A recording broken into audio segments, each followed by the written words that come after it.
चुनाव की तैयारियां पार्टियों ने शुरू कर दी है। वहां पर वर्चुअल रैलीज हो रही हैं, बहुत सारे लोग अपने अपने प्रयास कर रहे हैं, कार्यकर्ता आ रहे हैं, बाहर निकल रहे हैं, और इसी बीच कोरोना इसी तेजी से फैलता जा रहा है। तो आपको क्या ये नहीं लगता कि हम लोगों को सबको एक विशेष प्रयास भी करना चाहिए कि अभी फिलहाल जब तक कोरोना काबू में नहीं आता, कम से कम चुनावी राजनीति की तरफ हम नहीं बढ़े? देखिए, मैं बिल्कुल स्पष्ट मत कहूँ कि अक्टूबर नवंबर में चुनाव कराना बिल्कुल मुनासिब नहीं होगा। आपने वर्चुअल रैली की बात की। वर्चुअल रैली कौन लोग कर रहे हैं? जिनके पास अकूत धन है। मतदान जरूरी है या मतदाता की जान जरूरी है? देखिए, इसमें तो कहीं इस बात की गुंजाइश नहीं है जब मतदान जरूरी है कि जान जरूरी है। निश्चित रूप से जान जरूरी है। जान, कोई भी मतदान जो होता है लोकतंत्र में, तो लोगों के हिफाजत के लिए होता है।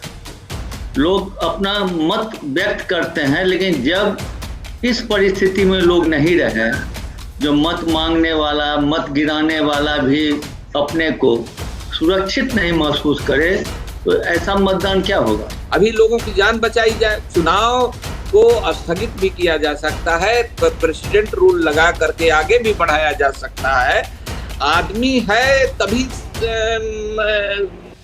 कोई चीज कहीं ऐसा तो नहीं है अनवर जी? हमें लगता है जो थोड़ी बहुत जो राजनीति की समझ हम रखते हैं उस हिसाब से कि प्रेसिडेंट रूल से कहीं नीतीश जी को डर तो नहीं है कि प्रेसिडेंट रूल लगने के बाद चुनाव होगा तो शायद वो सब कुछ वो नहीं कर पाएंगे जो वो करना चाहते हैं? एग्जैक्टली, ठीक आशंका है। यही आशंका यहाँ सब लोग व्यक्त कर रहे हैं। आज की मौजूदा स्थिति में आपको क्या लगता है कि बिहार में चुनाव होना चाहिए? नहीं, देखिए, जो बिहार की स्थिति है ये सचमुच चिंताजनक है।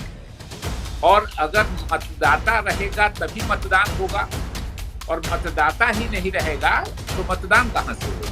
कोरोना को अगर छोड़ भी दिया जाए एक मिनट के लिए, तो जितने प्रवासी लोग बाहर से आए हैं वहाँ पे, मेरे ख्याल से लगभग 30 से 40 लाख लोग आए हैं। मेरी जानकारी है कि उसमें से मुश्किल से 10 से 15 लाख लोग वोटर लिस्ट में उनका नाम पहले से है। 25 लाख लोग वोटर लिस्ट में नहीं है। शायद सरकार ने आदेश किया है कि वोटर लिस्ट में नाम उनका चढ़ाया जाए। लेकिन जब लॉकडाउन है तो आप बताइए कि उनका वोटर लिस्ट में नाम कैसे चढ़ेगा? और क्या 25 लाख लोगों को आप उनके अधिकारों से वंचित करेंगे और उसके बाद चुनाव करा देंगे? तो मैं सीधा प्रश्न आपसे पूछता हूँ, आपको क्या लगता है ऐसे हालात में चुनाव होना चाहिए क्या? मैं भी बिहार हाल फिलहाल ही 10-15 दिन पहले गया था। बड़े बड़े मंत्री वहां क्या कहते हैं अनुरंजन जी, आप भी सरप्राइज रह जाएंगे सुन के।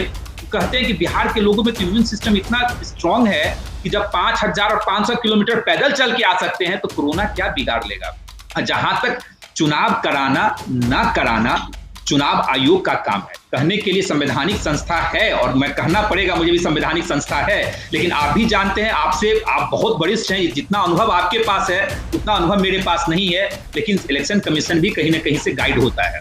लोगों की जान ज्यादा जरूरी है या कॉन्स्टिट्यूशनल क्राइसिस की आड़ में चुनाव में लोगों को झोंक देना, उनकी जिंदगी के साथ खिलवाड़ कर लेना, ये ज्यादा? देखिए, मैंने आपको बहुत स्पष्ट किया है कि लोगों को झोंकना नहीं चाहिए चुनाव में, लेकिन आखिर सरकार कैसे चलेगी ये भी तो सरकार को सोचना पड़ेगा, हम आपको सोचना पड़ेगा।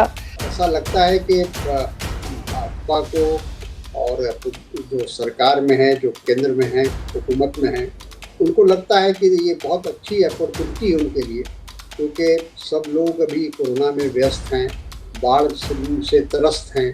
तो इससे अच्छा मौका क्या मिलेगा? लोगों जो बुनियादी सवाल हैं बिहार के, उस पर कोई प्रश्न करने वाला नहीं है, कोई सवाल करने वाला नहीं है।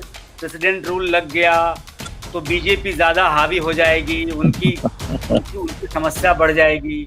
पब्लिक को हम लोग पूछते हैं, पब्लिक के ज़्यादा कांटेक्ट में रहते हैं, तो पब्लिक तो अभी परेशान है, बीमारी से परेशान है। किसी घर में एक अगर बीमारी हो गई, और आजकल टेलीविज़न वगैरह सब देखते रहता है, देखा कि वहाँ से मर के आदमी निकल रहा है दूसरे जगह से, इतना घबराया हुआ रहता है इस बीमारी से। तो इसलिए इस बीमारी अगर थोड़ा कम हो जाए और उसके बाद हो तो चुनाव तो अच्छा है।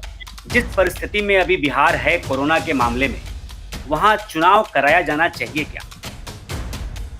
ये फैसला चुनाव कमीशन को करना, ना आपको करना ना मुझे करना, लेकिन मेरे लिए मतदाता की जान बचाना जरूरी है।